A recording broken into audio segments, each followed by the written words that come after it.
As últimas decisões do ministro do Supremo Tribunal Federal, Alexandre de Moraes, a respeito de Jair Bolsonaro, causaram críticas e debates jurídicos. A mais recente foi a que ele esclarece a suposta violação de medida cautelar pelo ex-presidente. Sobre os últimos acontecimentos do Judiciário, a gente recebe agora o ministro aposentado do Supremo Tribunal Federal, Marco Aurélio Mello, a quem eu agradeço pela disponibilidade em falar com a gente aqui da CNN. Prazer em revê-lo, ministro. Muito boa noite. Uma satisfação enorme falar àqueles que acompanham a CNN Arena. Obrigado. Ministro, me corrija se eu estiver errado. O senhor começou os trabalhos no Supremo Tribunal Federal, acho que em 1990, né? De lá para cá, Exato. Aconteceu muita coisa no Supremo Tribunal Federal, pautas que surpreenderam aquela década, pautas que surpreendem hoje em dia. Eu gostaria que o senhor analisasse, ministro, como o senhor vê a atuação e inquéritos no Supremo Tribunal Federal hoje, como o 8 de janeiro, o inquérito das fake news, agora o recente inquérito que envolve um parlamentar nos Estados Unidos. Como é que o senhor vê, pela experiência que o senhor tem, da bagagem que o senhor tem de processos, do regimento interno e também da Constituição Federal, como é que o senhor vê o andamento desses processos? São processos muito mais delicados em comparação àquele período lá atrás? Com muita perplexidade. O que nós tivemos em relação ao inquérito da fake news? A instauração pela própria vítima, no caso Supremo. O presidente, à época, baixou uma portaria e determinou a abertura do inquérito, quando nós sabemos que o inquérito surge por provocação da polícia ou do Ministério Público. E aí esse inquérito está tramitando, inclusive já houve requerimento da então Procuradora-Geral da República, Raquel Elias Ferreira, no sentido do arquivamento, mas não se arquivou o inquérito. A perplexidade maior hoje aparece tendo em conta a competência do Supremo. A competência do Supremo é de direito estrito. É o que está na Constituição Federal de forma exaustiva e não exemplificativa e nada mais. Supremo não é competente para julgar processo-crime contra cidadão comum. E aqui nós temos esse inquérito, que é um inquérito alusivo às badernas e às depredações de 8 de janeiro, em que cidadãos comuns que não gozam da prerrogativa de serem julgados pelo Supremo estão sendo julgados pelo Supremo. E aí surge a problemática do ex-presidente da República. Cumpre ao Supremo julgar o presidente da República, não o ex-presidente da República. Cabe indagar, quando o atual presidente Luiz Inácio Lula da Silva foi alvo de uma persecução criminal, ele respondeu frente ao Supremo? Não, respondeu na 13ª Vara de Curitiba. E aí se chegou ao que está se constatando nos dias atuais. Tiveram que aprovar uma alteração regimental para deslocar o julgamento de processo-crime do plenário para o órgão fracionado, que é a turma. Estive no Supremo durante 31 anos e jamais julgamos no Supremo processo-crime na turma. Inclusive, quando havia a continência no linguajar jurídico é quando há vários acusados, alguns detendo a prerrogativa de serem julgados pelo Supremo e outros não. O que fazíamos sempre? Desmembrávamos o processo e mandávamos cópia do processo relativamente àqueles que tinham como juiz natural a primeira instância para a primeira instância. Mas o Supremo vem, aí eu utilizaria até com picardia um vocábulo forte, se arvorando competente para julgar ex-ministro de Estado, ex-presidente da República e para julgar cidadãos comuns. A história mais à frente cobrará. E aqueles que lá estão hoje, amanhã não estarão mais, mas a instituição é uma instituição perene da nacionalidade. Ministro, nós estamos também aqui com o nosso analista, o Pedro Venceslau, e ele também tem uma pergunta para fazer ao senhor. Pedro? Boa noite, ministro. O senhor falou em baderna. Boa noite, Pedro. O senhor falou em baderna. Eu queria saber a sua leitura, porque em 2021 foram aprovadas novas leis relativas ao Estado Democrático de Direito, a lei de abolição violenta e a lei de golpe de Estado. Na sua avaliação, essas leis não estão sendo bem aplicadas, leis que inclusive foram sancionadas pelo próprio presidente Jair Bolsonaro? Olha, de início nós temos um princípio em direito penal, que é o princípio da absorção. A prática de um crime mais grave, esse crime e o processo absorvem em si o crime menos grave. Mas peca, a meu ver, o órgão maior da jurisdição, que é o Supremo, no que conclui que é competente para julgar ex-presidente da República. Será competente para julgar ex-deputado federal, ex-senador da República? O que nós fazíamos quando o detentor da prerrogativa terminava o mandato? Nós baixávamos o processo crime para a primeira instância.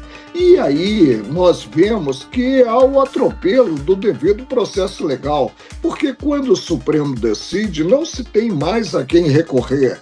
Já se houvesse o julgamento pela primeira instância, se teria, evidentemente, o recurso que se diz de revisão para o Tribunal de Justiça ou para o Tribunal Regional Federal.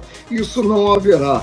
Por isso é que eu concluo que o devido processo legal, o direito de defesa dos cidadãos estará prejudicado. Agora, ministro, como o senhor avalia as últimas decisões do ministro Alexandre de Moraes em relação ao ex-presidente Jair Bolsonaro? Alguns juristas, até eu ouvi ontem um jurista comentando aqui no Arena, que mesmo o ministro Alexandre de Moraes atuando como o juiz, né, na função dele, é claro, evidente, na função de juiz, mas também citado no processo e também levantando acusações, alguns juristas dizem que, como o caso trata da democracia, é uma regra que foi quebrada e é pertinente, porque o que estava em jogo é a democracia. O senhor concorda com essa justificativa? Eu concordo que, no caso, o processo não deveria estar no Supremo, deveria estar na primeira instância. E não se pode corrigir algo praticando-se ato à margem da lei das leis, que é a Constituição Federal, que a todos indistintamente submete o Legislativo, submete o Executivo, submete o Judiciário, especialmente o guarda-maior da própria Constituição, que é o Supremo. Isso é que precisa ser observado. A ordem do processo crime é apurar para selar da culpa, não cabendo mais recurso contra uma decisão proferida, ter-se a execução da pena. Eu vejo, por exemplo, a colocação de tornozeleira no ex-presidente Bolsonaro como algo contrário à grande instituição, não contrário a ele, cidadão, mas contrário principalmente à grande instituição que é a presidência da República, onde a periculosidade bastaria recolher simplesmente o passaporte, como parece que já foi recolhido, do ex-presidente Bolsonaro. Mas tem-se a utilização de tornozeleira que alcança a dignidade em si da pessoa, que não deixa de ser uma medida cautelar apenadora, já que a liberdade de ir e vir do cidadão fica prejudicada. Pedro? Ministro, uma pergunta bem direta. Diante de tudo que se foi revelado até agora, na leitura do senhor como jurista, houve ou não houve uma tentativa de golpe de Estado? Ou, na leitura do senhor, o que aconteceu na Praça dos Três Poderes foi algo motivado pelo efeito manada e não tinha conexão com os outros eventos que estão sendo julgados no Supremo Tribunal Federal? ficou esclarecido desde sempre, desde o início, que não se teve qualquer adesão das Forças Armadas. Cogitar-se de golpe sem apoio das Forças Armadas é um passo demasiadamente largo, é algo de ingenuidade total. Eu creio que houve algo condenável, que o Estado não esteve presente na repressão. Refiro-me principalmente à polícia militar, que é a polícia repressiva, e chegou-se ao que se chegou, a baderna com quebradeira de prédios da administração pública. Isso foi muito ruim e é super condenável. Vamos buscar, sim, responsabilizar quem direito, quem haja participado daquelas arruaças e daquelas depredações, mas observando o arcabouço normativo, a legislação aprovada pelo Congresso Nacional. Agora, ministro, qual a sua avaliação a respeito da revogação do visto de alguns ministros do Supremo Tribunal Federal pelo governo dos Estados Unidos? Houve um ato aí de governo a partir da soberania de um país irmão e ato praticado não pelo legislativo americano, mas pelo presidente Trump. E quando questionado a respeito, eu disse, olha, o chefe de Estado brasileiro já respondeu, e respondeu dizendo que não via com bons olhos o que ocorreu. Agora foi um ato, para mim, super extremado, ou seja, caçar-se em si o visto de um integrante da Suprema Corte brasileira quanto ao ingresso no território americano. É algo que também não vejo com bons olhos. Outras sanções, ministro, possíveis, né? O que se fala que o governo norte-americano pode aplicar leis lá no país, dos Estados Unidos, a autoridades aqui no Brasil, incluindo também ministros do Supremo Tribunal Federal. O senhor acha que isso é algo muito delicado, a exposição do Supremo Tribunal Federal? Olha, é delicado, mas a soberania tem que ser observada.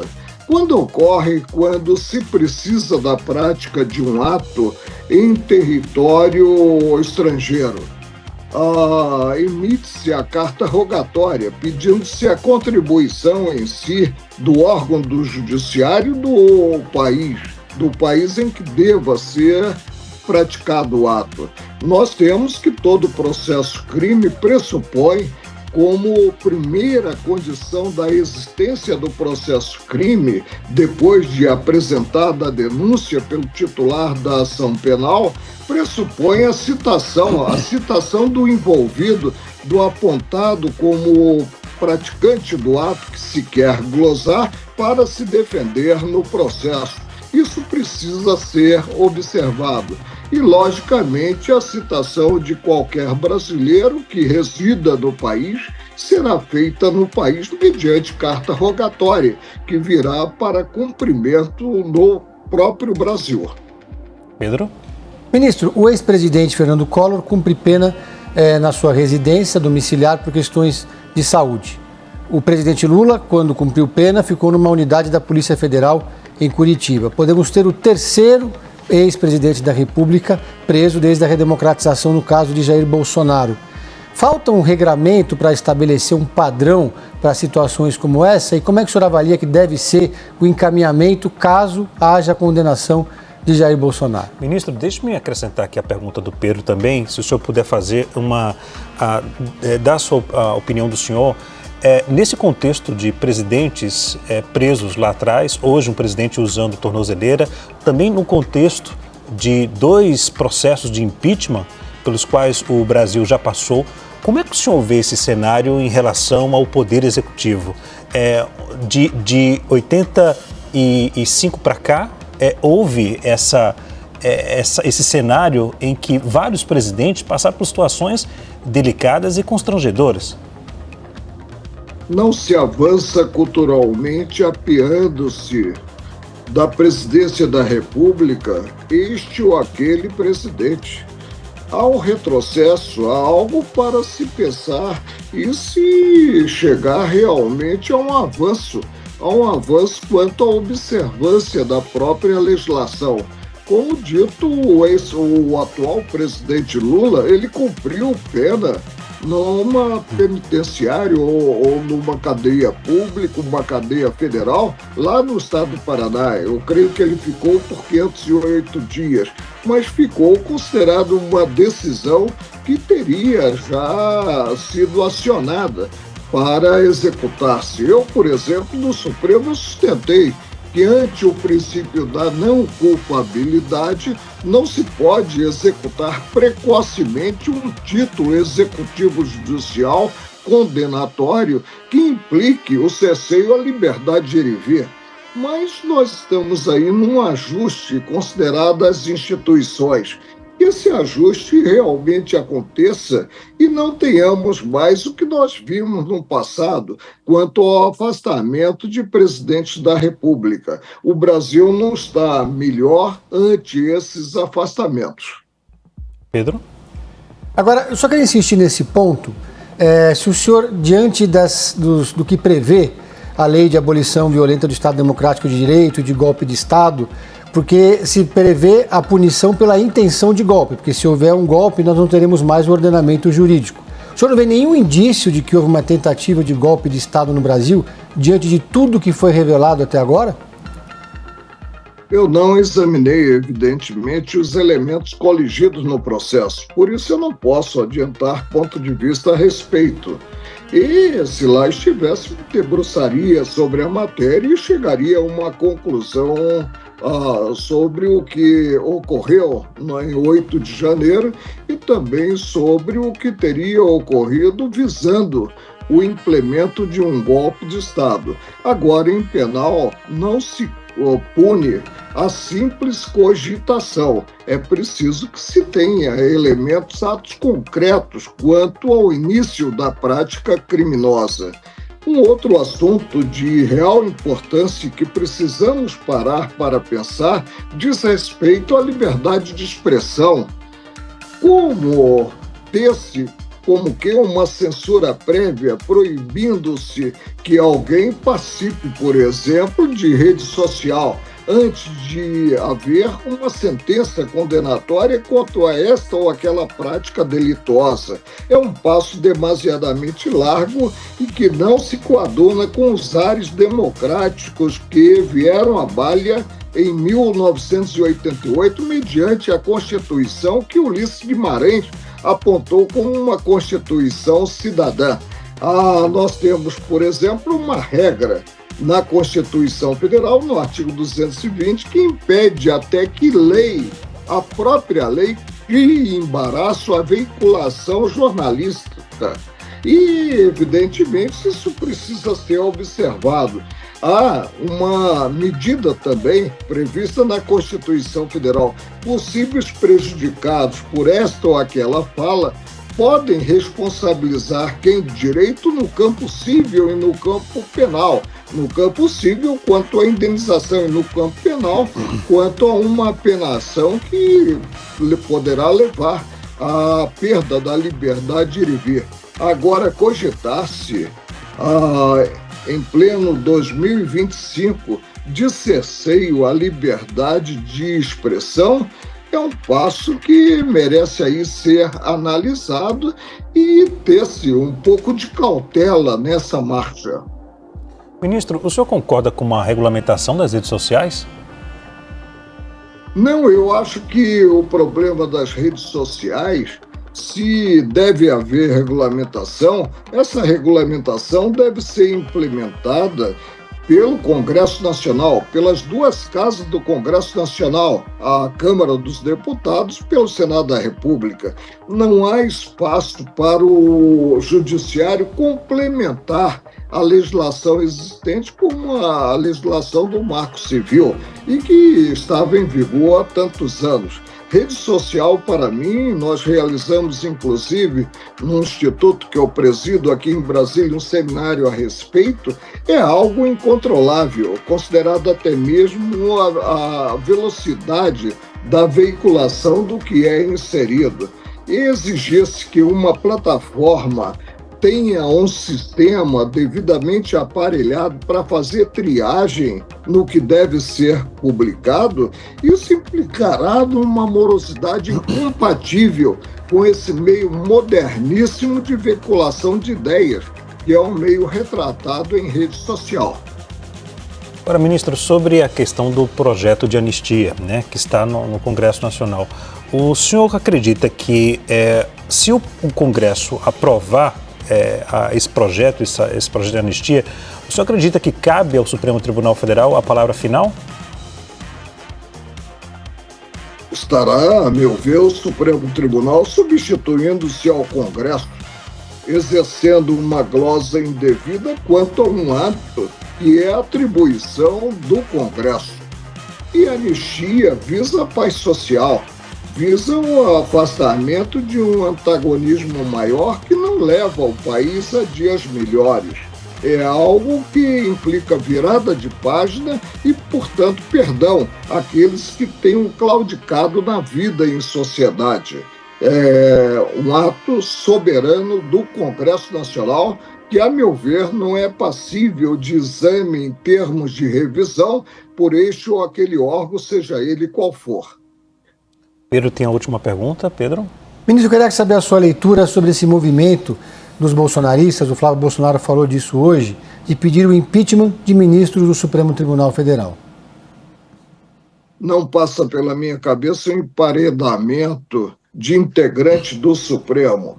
O ministro Supremo responde, nós sabemos que responde perante o Senado da República, mas evidentemente essas questões que nós estamos versando devem ser resolvidas internamente, homenageando-se, portanto, a independência e a harmonia entre os poderes. Independência e harmonia que pressupõem que cada qual atue na área que lhe é reservada constitucionalmente. Mas não vejo como chegasse também ao impedimento deste ou daquele integrante do Supremo. Queridos amigos e seguidores, venho aqui com um pedido especial. Nosso canal foi desmonetizado. Se vocês gostam do que fazemos e acreditam no nosso trabalho, considere nos apoiar a partir de R$1 neste QR Code via Pix, ou adquira algum produto de nossa loja. Cada pequeno gesto de apoio faz uma diferença enorme. Nosso conteúdo é de graça e sempre será. Nos apoie. Muito obrigado!